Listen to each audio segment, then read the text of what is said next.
Assalamualaikum warahmatullahi wabarakatuh. Alhamdulillahilladzi 'allama al-insana ma lam ya'lam. Asyhadu an la ilaha illallah wahdahu la syarika lah. Buktiun nizamil alam wa asyhadu anna Muhammadan 'abduhu wa rasuluh sayyidul arabi wal ajam wa ala alihi wa ashabihi ya nabi'al ulumi wal hikam amma ba'd. Para kesepuhan, para jamaah yang dimuliakan Allah Subhanahu wa taala. Qala musannif rahimahullahu ta'ala wa nafa'ana bihi wa bi'ulumihi wa madana bi asrarihi fid dharaini amin ya rabbal alamin. Wa maqalatu saminatu, dan pembicaraan yang ke-8 dari bab 3 kitab Nashihul Ibad. An Abi Hurairah radhiyallahu anhu. Makalah yang ketiga ini diceritakan dari Abu Hurairah radhiyallahu anhu. Wasmuhu Abdurrahman bin Sakhr, yang mana nama aslinya Abu Hurairah adalah Abdurrahman. Jadi Abdurrahman bin Sakhr. Annahu qala, sesungguhnya beliau berkata, qala Nabi sallallahu alaihi wasallam, Kanjeng Nabi Muhammad sallallahu alaihi wasallam bersabda, salasun munjiyatun, ada 3 perkara yang bisa menyelamatkan dari siksa neraka. Ay mukhlisatun lissahibiha minal adzab. Jadi ada 3 perkara yang bisa menyelamatkan seorang hamba, baik menyelamatkan ketika hamba itu di dunia, lebih-lebih menyelamatkan seorang hamba ketika di akhirat. Wasalasun muhlikatun, dan ada 3 perkara kata Rasulullah yang bisa membinasakan. Ay muqi'atun li fa'iliha minal halak fil halak. Maksudnya 3 perkara ini bisa menjatuhkan kepada orang yang melakukannya di dalam kehinaan, di dalam kebinasaan.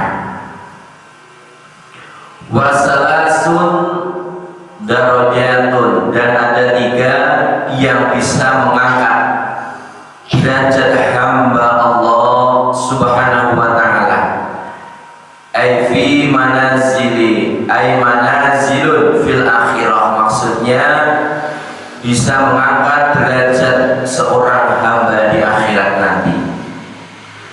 Wasalasun kafaratun, dan ada 3 perkara yang bisa menghapuskan dosa-dosa pelakunya. Amal munjiyatu fa khasyatullahi ta'ala fis-sirri wal 'alaniyah.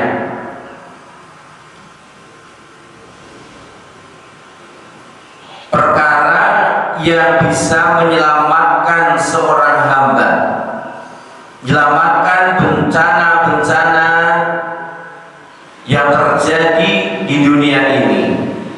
yang bisa menyelamatkan seorang hamba ketika nanti di akhirat dari panasnya api neraka, yaitu fakhosyatullah, yaitu senantiasa ada rasa takut kepada Allah Subhanahu wa ta'ala, fisiri wal alaniyah, baik dalam keadaan sendiri, di kamar, di tempat-tempat yang sepi, tidak ada orang lain yang melihatnya. Kita harus merasa senantiasa diawasi oleh Allah Subhanahu wa ta'ala, walaupun di kantor sendirian, walaupun di perusahaan sedang sepi, walaupun sedang di kamar, kita harus merasa diawasi oleh Allah Subhanahu wa ta'ala. Juga walalaniyah, di tempat-tempat yang ramai, di keramaian, di pasar, di jalan, di mall, di tempat-tempat yang ramai, kita juga harus ada rasa takut kepada Allah Subhanahu wa ta'ala. Kemudian perkara yang kedua yang bisa menyelamatkan kita dari azabnya Allah Subhanahu wa ta'ala adalah wal qasdu fil faqri wal ghina, yaitu senantiasa berpola hidup hemat dan sederhana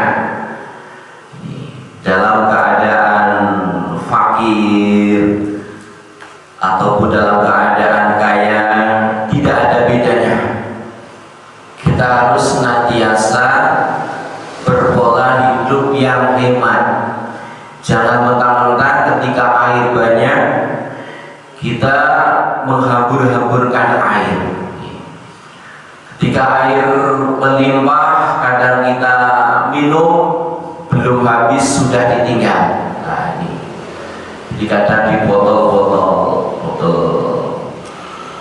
air mineral misalnya, kadang masih setengah, kadang baru diminum sekali sudah ditinggalkan oleh kita. Nah, ini mungkin yang menyebabkan kita saat ini kekurangan air. Kenapa? Karena kita tidak hemat terhadap air ini. Jadi harus senantiasa berpola hidup hemat dan sederhana, kata Rasulullah, supaya kita selamat dari azabnya Allah Subhanahu wa ta'ala. Ayil tawassuti fil ma'isah bi'alam yujabis fiha al-hadda wa radiya bidzalik. Jadi harus senantiasa tawassut, tengah-tengah, tidak terlalu boros, tidak terlalu ngirit di dalam menggunakan apa yang telah dianugerahkan oleh Allah Subhanahu wa ta'ala, tidak melewati batas, dan senantiasa ridho, rela apa yang telah dianugerahkan kepada Allah Subhanahu wa ta'ala kepada kita. Kemudian wal adlu fir ridho wal ghadab bi ayyaghdaba lillah wa yarda liridha. Kemudian kata Rasulullah, perkara yang bisa menyelamatkan kita dari azab Allah adalah selalu berlaku adil, baik dalam keadaan ridho, dalam keadaan senang, ataupun wal ghadab, marah. Jadi jangan sampai kita menampakkan kebencian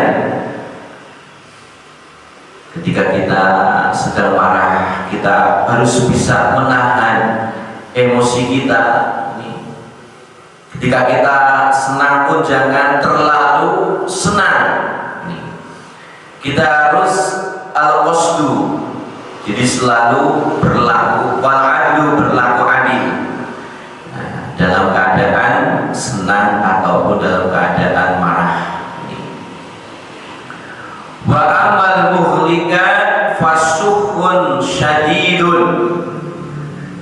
Sedangkan perkara yang bisa membinasakan seorang hamba baik di dunia maupun di akhirat, pertama adalah bakhil syadidun, kebakilan yang sangat. Jadi syarat bakhil artinya dia tidak memenuhi haknya Allah. Misalnya dia sudah waktunya haji tapi tidak mau mendaftar haji, misalnya sudah waktunya zakat tidak mau membayar zakat. Wa haqqal khalqi, tidak memenuhi hak daripada hambanya Allah Subhanahu wa ta'ala. Itu namanya syukhun syadid, bakhil yang keterlaluan. Kemudian yang kedua, wahawan muttaba, hawa nafsu yang senantiasa dituruti, jadi menuruti hawa nafsu. Yang terakhir, wa ijabul mar'i binafsihi, sesuatu yang bisa menjatuhkan seorang hamba dalam kehinaan baik di dunia maupun akhirat. Yang ketiga adalah wa'ijabul mar'i binafsihi, jadi membanggakan diri sendiri, jadi membanggakan prestasi, membanggakan apa yang dimiliki oleh kita.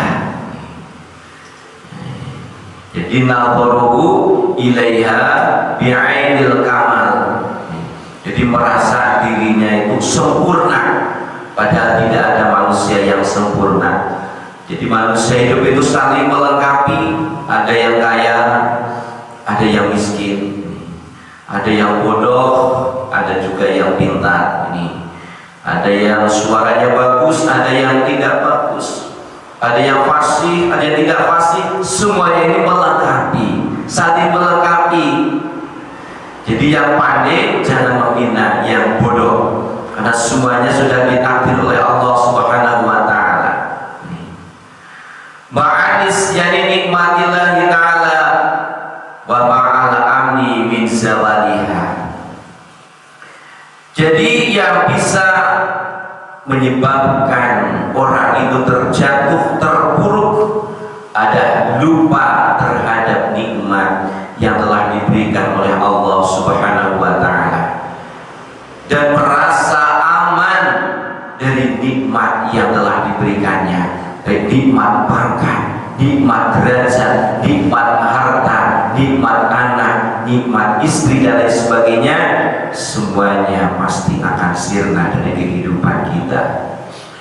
Mudah-mudahan apa yang saya bacakan bisa menjadi nasihat, khususnya bagi diri saya sendiri, umumnya bagi para jamaah. Terima kasih atas perhatiannya, mohon maaf atas segala kekurangan dan kata-kata yang kurang berkenan. Wallahul muwaffiq ila aqwamit thoriq. Assalamualaikum warahmatullahi wabarakatuh. Sallallahu ala Muhammad sallallahu